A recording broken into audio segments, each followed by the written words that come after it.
নমস্কার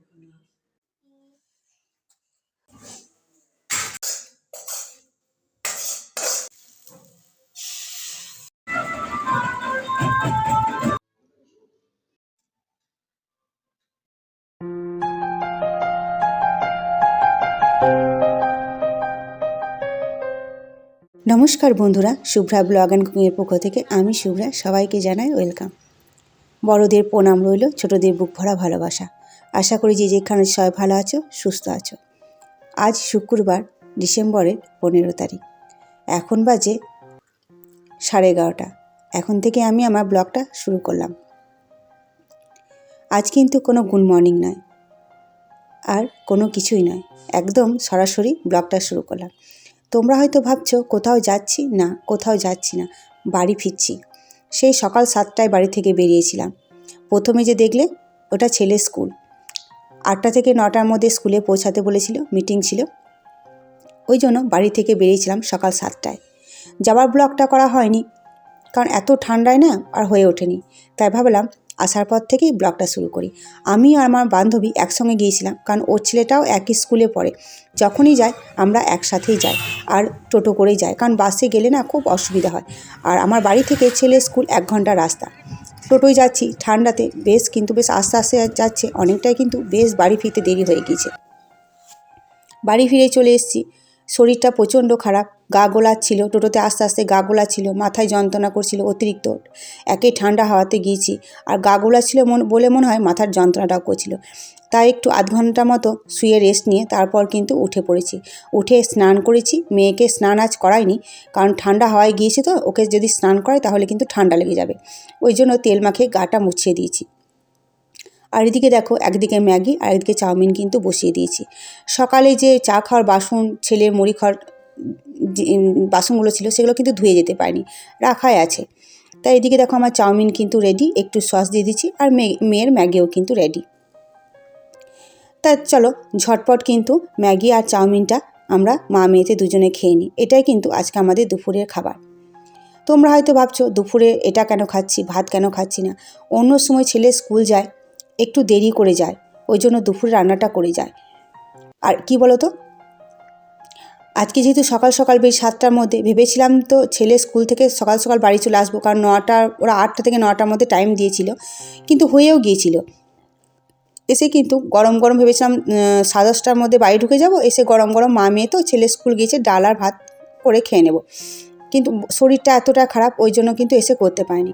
আর স্কুলে দেরি হয়ে গেল, কারণ জানো তো, স্কুলে বান্ধবীদের সঙ্গে, অনেক পুরনো বান্ধবীদের সঙ্গে স্কুল তো যাওয়া হয়ে ওঠে না। এই যখন মিটিং হয় বা কোনো কিছু হয় তখনই হয়তো যায়। সবার সঙ্গে দেখা হয়ে গেল, গল্প করতে, আড্ডা দিতে দিতে অনেকটা টাইম পেরিয়ে গেছে। মাথাতেই নেই যে দুপুর রান্নাটা করে আসিনি, আর যে রান্না করতে হবে। গল্প করতে লাগলে কী বলতো, বান্ধবীদের সঙ্গে দেখা হতে গেলে গল্প করতে লাগলে টাইমটা কীভাবে কেটে যায় বুঝতেই পারা যায় না। তাই স্কুল থেকে বেরোতে কিন্তু অনেকটা টাইম হয়ে গিয়েছিল। তাই চলো তাড়াতাড়ি মা মেয়েতে ম্যাগিটা খেয়ে নিই, ম্যাগি আর চাউমিনটা।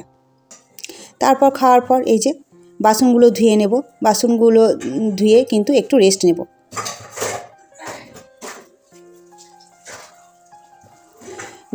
এসে রান্নাটা করলাম না, দেখবো রাতে একবার চেষ্টা করব, যদি পারি, মানে ইচ্ছা করে ভাত খেতে তাহলে করব, আর না হলে কিন্তু করব না।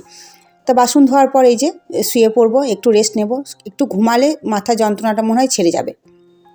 আর ঠান্ডাতে না গ্যাসে কিছুই বুঝতে পারছি না কিসের জন্য এত মাথায় যন্ত্রণা করছে। আর এদিকে আমার মেয়ে দেখো কেমন বদমাশি, দেখতে পেয়েছে মা ক্যামেরা করছে, ওই জন্য ও নাচতে শুরু করে দিয়েছে। আর আমার মাথায় যন্ত্রণা করলে না আমি ওষুধ খাই না, একটু যদি ঘুমাই, রেস্ট নিই, তাহলে কিন্তু মাথায় যন্ত্রণাটা ছেড়ে যায়। আর বেশিক্ষণ রেস্ট নিতে পারবো না, কারণ অনেকটাই বেলা হয়ে গিয়েছে, ছেলেও আবার স্কুল থেকে চলে আসবে।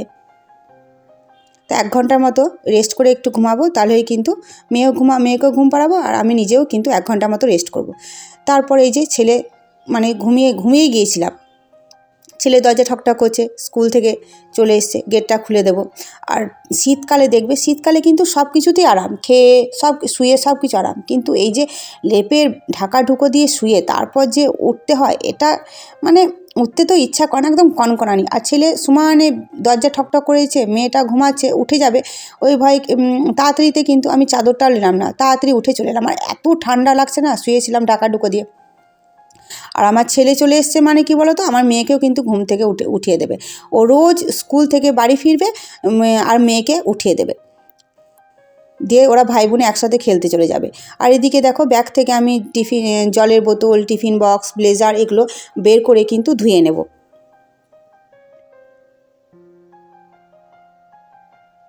আর এমনই বাইরে বেরোই না তো, বাইরে বেরোলেই কিন্তু আমার মাথার যন্ত্রণা করে। আর একটু শুয়েছিলাম, 1 ঘন্টা রেস্ট করেছিলাম তো মাথার যন্ত্রণাটা বেশ ছেড়েছে।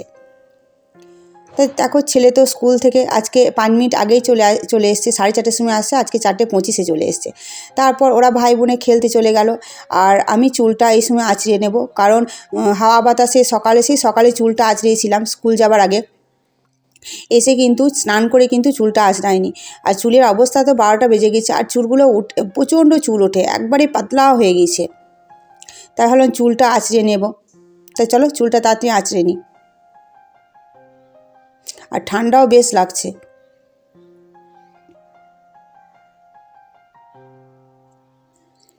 সোয়েটারটা পরে নেব, কারণ সোয়েটার পরার পর যদি চুল আঁচড়ায় না, দেখবে সোয়েটারে প্রচুর চুল লেগে থাকে, আর আমার চুল প্রচুর ওঠে। ওই জন্য চুলটা আঁচড়ে নেওয়ার পর কিন্তু সোয়েটারটা পরবো।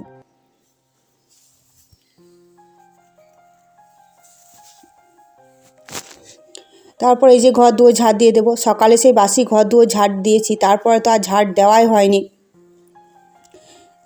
দিয়ে ভাবলাম যে ঘরটা ঝাড় দিয়ে দেবো। আর আজকে না একটু মানে অন্য দিন কি হয়, বিকেলবেলায় একটু বসি, দাঁড়াই, ফোন ঘাঁটি, কিন্তু আজ আর সেটা করবো না। কারণ শীতের দিন দেখবে রাতে কোনো কিছু করতে খুব কষ্ট হয়, খুব ঠান্ডা লাগে। ওই জন্য আজ ভাবছি এই বিকেলই সব কিছু সেরে নেব, রাতেকার খাবার সেরে নেব। আর ভেবেছিলাম যে রাতে মানে ভাত করবো না। আর ছেলেকেও জিজ্ঞেস করলাম যে রাতে ভাত খাবি, ও তো বলছে ভাত খাবো না। তা দেখি ওর জন্য আলাদা কিছু করতে হবে, আর আমাদের মা মেয়ের জন্য কিন্তু একটু ভাত করব, কারণ ভাত না হলে সারাদিন ভাত খাইনি তো। তাই ভাবছি ছেলের জন্য রুটিটা করে নেব, আর আমাদের জন্য তারপর ভাত, আলু সেদ্ধ, ডাল ভাত করে নেব। তা ছেলের এই যে রুটি বলতে আজ কিন্তু গোলা রুটি বানাবো। গোলা রুটি বানাবো, আর গোলা রুটিতে একটু লবণ দিয়েছিলাম, চিনি দিয়েছিলাম, ময়দার মধ্যে ভালোভাবে কিন্তু মাখিয়ে নিয়ে একটু জল দিয়ে বেশ গুলে নেব। গোলাটা কিন্তু খুব মানে পাতলাও করা হবে না, আবার যে খুব গাঢ় সেও করা হবে না, একদম মিডিয়াম করতে হবে। তাই এটা গুলে ঢাকা দিয়ে 10 মিনিটের জন্য রেখে দেবো। আর আজকে ভাবছি ছেলেকে সন্ধ্যের সময় খেলে এলে পরে মুড়ি দেবো না। তা সন্ধ্যে তো প্রায় লেগেই গেল, 5টা বাজতে এসে ছেলেও চলে এসছে খেলতে, একদম গরম গরম করবো তা দিয়ে দেবো। তারপর এই যে দেখো গোটা সর্ষে দিয়েছিলাম, তারপর গোটা জিরে একটু তেলের উপর দিয়েছিলাম, তারপর এই যে পেঁয়াজ কুচিটা একটু হালকাভাবে ভেজে নেব। আর আমি এইসব ভাজার সময় কিন্তু কোনো লবণ দিইনি, যেহেতু ময়দার ব্যাটারের সময় আমি গোলার সময় লবণ চিনি দিয়েছিলাম, ওই জন্য এতে লবণ দিইনি, শুধু তেলের উপর দিয়েছিলাম। আর সবজি বলতে আমার ছেলে কোনো সবজি খায় না, তো ওই জন্য যখনই আমি কোনো কিছু রুটি পরোটা করাই সবজি দিয়েই করি। আর এই নেড়ে নেব। আর কি বলো তো, বাড়িতে যে সব সবজি থাকে, আমার ফুলকপি ছিল বলে ফুলকপিটাই দিলাম। আর গোলা রুটি আমি করি, কিন্তু তোমাদেরকে কোনো দিন করে দেখানো হয়নি, তাই আজ ভাবলাম তোমাদেরকে গোলা রুটিটা আমি কী করে করি সেটাই আমি তোমাদেরকে দেখাই। তা 2-3 মিনিট ধরে এটা ভালোভাবে একদম ভেজে নেব। ভাজা হয়ে গেছে, তারপর ঠান্ডা করার পর এই যে ময়দা বাটারে দিয়ে দেব, দিয়ে আর একটু জল দেব, কারণ একটু টাইট লাগছে, একটু জল দিয়ে একটু নরম করে নেব। আর ওপর থেকে ধনে পাতাটা দিয়ে দেবো। বেশ ঝাল লঙ্কা কুচি দিয়েছি, লবণ দিয়েছি, মিষ্টি দিয়েছি, বেশ কিন্তু 3টে একদম সম পরিমাণে হয়েছে, বেশ ভালোই হবে খেতে।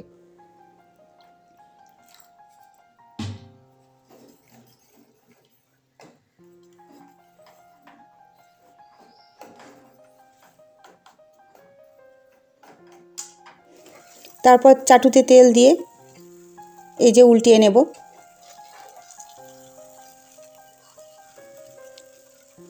আর গোলা রুটিতে দেখবে কোনো সবজি লাগে না, একটু সস দিয়ে কিন্তু খাওয়া যায়। আর যেহেতু বাড়িতে টমেটো সস, সোয়া সস, কাসুন্দি আছে, ওই দিয়ে কিন্তু হয়ে যাবে। তা একে একে আমি গোলা রুটিগুলো করে নেব।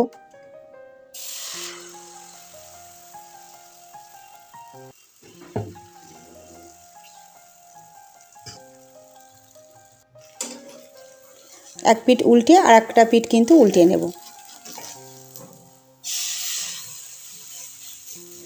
গোলা রুটিটা হওয়ার পর ছেলে খেয়েছে, আমি খেয়েছি, মেয়েকে খাইয়েছি। তারপর এই যে দেখো এখন যেহেতু অঘ্রাণ মাস কালী পুজো হয়েছে, তাই ঠাকুর বিসর্জন করতে। আর ঠাকুর বিসর্জন মানে বলতো এত মজা, সব নাচ গান। তাই চলো মেয়ে বললো, আমি বললাম ঠান্ডার সময় যেতে হবে না। তা মেয়ে কাঁদছে, মেয়ে বলছে যে চলো মা দেখিয়ে নিয়ে এসো। তাই মা মেয়েতে চলে এলাম। এই যে মা কালীকে নিয়ে যাচ্ছে বিসর্জন করার জন্য দেখতে।